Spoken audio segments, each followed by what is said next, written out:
भाजपा को सदमा लगने वाला है। मैं ये क्यों कह रहा हूं? भाजपा के लिए 2029 की चुनौती भी मुश्किल होने वाली है। इसके आधार है, और आधार और किसी के नहीं, आंसू के जो महासचिव हैं संजय मेहता के, कि जिस तरह से भाजपा ने जंगल महल के इलाके में पश्चिम बंगाल में आंसू पर कैंची चलाई, यानी आंसू को नजरअंदाज किया। तो आप देख सकते हैं इस वक्त मैं आंसू कार्यालय के सामने खड़ा हूं, और आंसू कार्यालय में पूरी तरह शांति है।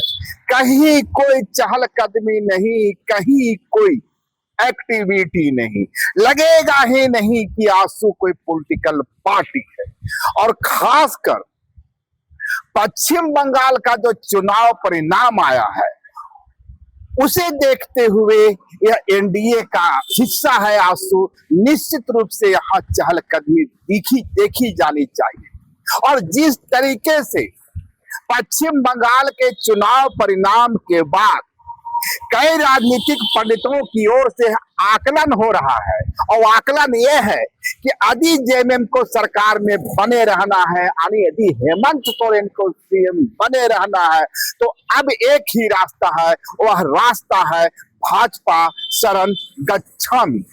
लेकिन मैं आंसू कार्यालय के सामने क्यों खड़ा हूं और क्यों इसकी एक्टिविटी और इसकी शांति की चर्चा कर रहा हूं?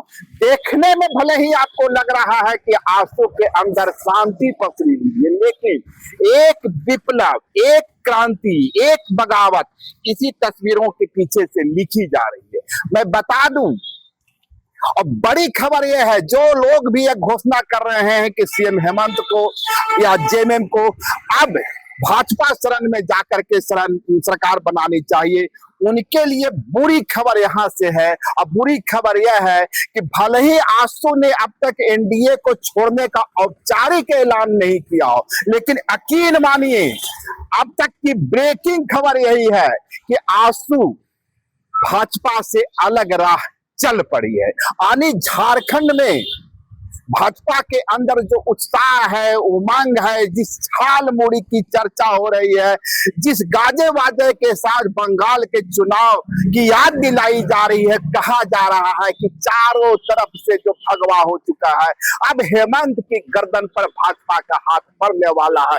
लेकिन फिर से कहूं, लेकिन उनके लिए दुखद खबर है कि आजसू अब कहीं न कहीं भाजपा से अलग होने का या अलग राह चलने का फैसला कर चुकी है। मैं ऐसा क्यों कह रहा हूं? मैं क्यों कह रहा हूं कि झारखंड में एनडीए का कुनबा बिखर गया? मैं ये क्यों कह रहा हूं कि झारखंड में भाजपा को सदमा लगने वाला है? मैं ये क्यों कह रहा हूं? भाजपा के लिए 2029 की चुनौती भी मुश्किल होने वाली है।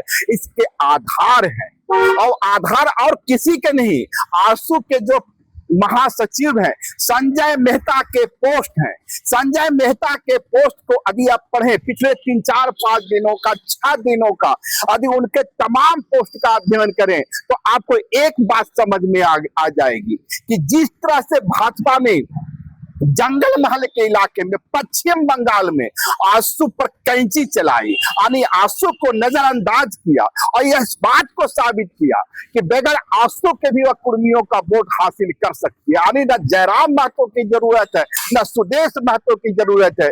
आंसू भाजपा पीएम मोदी और अमित शाह के चेहरे के सहारे ही, यानी हिंदुत्व के चेहरे के सहारे ही कुर्मियों का वोट हासिल कर सकती है। और उसने कर दिखलाया है, उसने यह साबित कर दिखाया है पश्चिम बंगाल में कि कुर्मी वोट या कुर्मी पॉलिटिक्स को साधने के लिए उसे किसी बड़े चेहरे की जरूरत नहीं है। और यहीं से आंसू और भाजपा के बीच तनाव के रिश्ते बिगड़ने की शुरुआत होती है। याद रहे, बाघमुंडी सीट वह सीट थी जहां से आंसू चुनाव लड़ी थी।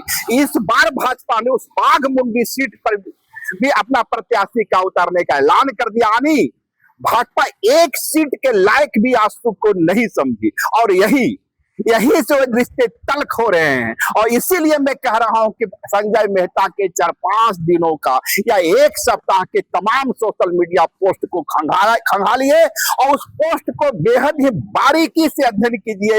इस बात का जवाब आपको मिल जाएगा कि झारखंड में अब एनडीए नाम की कोई चीज नहीं है। झारखंड में एनडीए का कुनबा बिखर गया है। भाजपा भले ही जश्न मना रही हो, लेकिन अंदर सच्चाई यही है कि भाजपा झारखंड में एनडीए और एनडीए का एक प्रमुख घटक दल आसू अब उसके साथ खड़ा नहीं है। चलिए बगैर देरी किए हुए मैं संजय मेहता के पोस्ट की ओर इशारा करता हूं और उनके जो प्रमुख बिंदु है वे आपके सामने लाने की कोशिश करता हूं। आपको बताने की जरूरत नहीं है कि तमिलनाडु में थलपति विजय ने अपने चेहरे के बूते 107 या 108 सीट हासिल कर लिए हैं और उन्हें चाहिए, सीएम बनने के लिए चाहिए 118 सीट, जो मेजोरिटी का आंकड़ा है। और पूरा देश सांस रोककर इस बात का इंतजार कर रहा है कि इस मामले में राज्यपाल की भूमिका क्या होती है। बताने की जरूरत नहीं है, अमूमन राज्यपाल वही करते हैं जो उन्हें दिल्ली से दिशा निर्देश मिलता है, और हुआ वही। थलपति विजय 107, 108 विधायकों का सूची लेकर जाते हैं, 5 कांग्रेस का भी उसमें ऐड करते हैं, यानी 8 और 5 को जोड़ा जाए तो 13-14 होता, आंकड़ा 118 का है। लेकिन राज्यपाल उन्हें 2 बार वापस कर देते हैं और कहते हैं पूरे के पूरे 118 लेकर के आइए, 118 विधायकों की सूची। और इस पर संजय मेहता सवाल खड़ा करते हैं, राज्यपाल का फैसला गलत है, राज्यपाल का निर्णय गलत है। और वे कर्नाटका का उदाहरण देते हैं। कर्नाटका में संजय मेहता लिखते हैं कि वर्ष 2018 को याद कीजिए आप, जब उस विधानसभा चुनाव में जेडीएस को 80 और कांग्रेस को 37 सीटें मिली थी, यानी आंकड़ा 117 का था, जबकि भाजपा को 104 सीटें मिली थी, यानी एक तरफ 104 और एक तरफ 117। उस हालत में राज्यपाल ने भाजपा के अदुरुपा को सीएम बनाने का फैसला किया था। और लेकिन हुआ क्या, फ्लोर टेस्ट में 3 दिन के अंदर ही वह सरकार गिर गई। इसी आंकड़े के साथ संजय मेहता यह बताते हैं या साबित करने की कोशिश करते हैं कि राज्यपाल की भूमिका संदिग्ध है। और बहुमत का जो फैसला है, और बहुमत का फैसला विधानसभा के अंदर होना है, न कि राजभवन में। तो यह तो पहली बात हुई जो किसी भी एनडीए घटक की ओर से इस क्रिटिकल पोजीशन में भाजपा पर ये सवाल नहीं खड़ा किया जा सकता, क्योंकि यदि आप राज्यपाल की भूमिका पर सवाल खड़ा करते हैं तो सीधा मतलब है आप भाजपा की भूमिका और भाजपा की नीयत पर सवाल खड़ा कर रहे हैं। तो संजय मेहता का यह स्टेटमेंट कि राज्यपाल की भूमिका गलत है, राज्यपाल की भूमिका संदिग्ध है, और कर्नाटक का उदाहरण देना इस बात का प्रमाण है कि कहीं न कहीं एनडीए के अंदर या झारखंड में एनडीए नाम की अब कोई चीज नहीं बची है। मैं एक दूसरा उदाहरण आपको देता हूं। गोंदलपुरा की कहानी आप जानते होंगे। पिछले करीबन 3 वर्ष से वहां के जो किसान हैं अडानी के खिलाफ धरना पर बैठे हैं, प्रतिरोध कर रहे हैं, जमीन देने को तैयार नहीं है। यहाँ भी और अडानी का नाम लेते ही भाजपा के तमाम बड़े चेहरे याद आने लगते हैं। अडानी का नाम लेते ही पीएम मोदी याद आने लगते हैं। अडानी का नाम लेते ही अमित शाह याद आने लगते हैं। अडानी यानी भाजपा, लगता है कि भाजपा का कोई बड़ा चेहरा हो, लेकिन किसी भी एनडीए घटक के लिए जुर्रत नहीं कर सकता कि अडानी की भूमिका पर सवाल खड़ा करे। लेकिन संजय मेहता यहां भी यही कर रहे हैं। संजय मेहता अडानी से सवाल पूछ रहे हैं कि मुंबई में जिस थानवी इलाके में आप मानवीय आधार पर डेवलपमेंट का वादा किया था, आखिर वो डेवलपमेंट कितना खोखला है। यदि वो प्रतिबद्धता ही आपकी सही है तो ये जो 3 वर्षों से किसान, गोंदलपुरा के किसान अनशन कर रहे हैं, धरना दे रहे हैं, अडानी के खिलाफ प्रदर्शन कर रहे हैं, इस मामले में कार्रवाई क्यों नहीं होती? क्यों आप जबरन किसानों के जमीन को लेना चाहते हैं? क्यों फर्जी ग्राम सभा के माध्यम से किसानों की जमीन को हड़पना चाहते हैं? जब किसान अपने खेतों से सोना उगलते हैं, यानी बहुफसली खेती कर रहे हैं, अब उसकी जमीन को जबरन लेना क्यों चाहते हैं?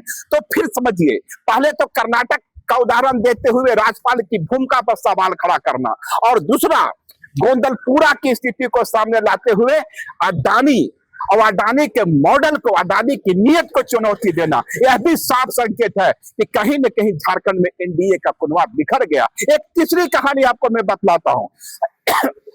बंगाल का चुनाव हुआ, बंगाल के चुनाव के तमाम आंकड़ों को रखते हुए संजय मेहता बतलाते हैं तृणमूल कांग्रेस और भाजपा के बीच महज 5% वोटों का अंतर था, जबकि इतने ही वोट या इससे ज्यादा वोट सीपीआई और कांग्रेस के हिस्से आई है।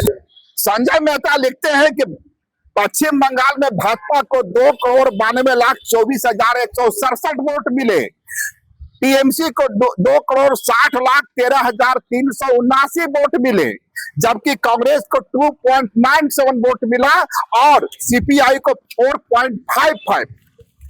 यानी कांग्रेस और सीपीआई को वोट के जोड़ दे तो 47 लाख होते हैं, जबकि भाजपा 32 लाख से चुनाव जीत जाती है। और इसके आगे वे कहते हैं, कहानी यही खत्म नहीं होती। संजय मेहता इसके आगे कहते हैं भाजपा को सीपीएम का, भाजपा को कांग्रेस का शुक्रगुजार होना चाहिए, शुक्रगुजार होना चाहिए कि तीनों ने अलग चुनाव लड़ा। यदि नहीं लड़ा होता तो भाजपा की हार होती, भाजपा की शिकस्त होती। ये तीन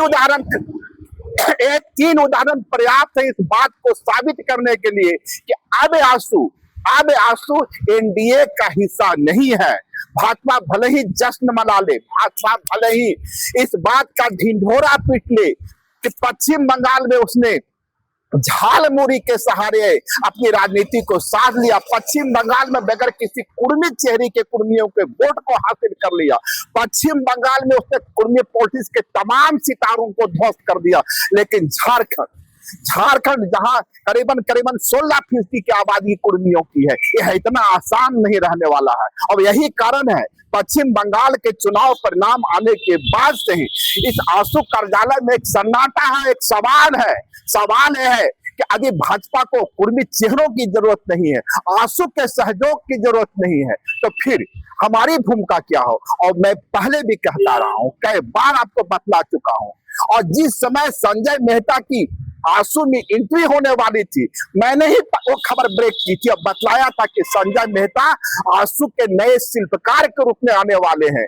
जिस तरीके से 3 दशक की पॉलिटिक्स में सुदेश महतो ने भाजपा के नीतियों के साथ, भाजपा के सिद्धांतों के साथ आंसू के विचारों और आंसू के सिद्धांतों की तिजानली दी, उसके कारण आंसू की सरजमीन कमजोर हुई और संजय मेहता के सामने, संजय मेहता के कंधों पर यही जिम्मेवारी दी गई है कि वे आंसू को कायाकल्प करें, आंसू को झारखंड के जमीनी मुद्दों के साथ ले जाए, आंसू को किसानों के बीच ले जाए, आंसू को कुर्मी, आदिवासी और तमाम जो पिछड़ी जातियां हैं उसके बीच ले जाए।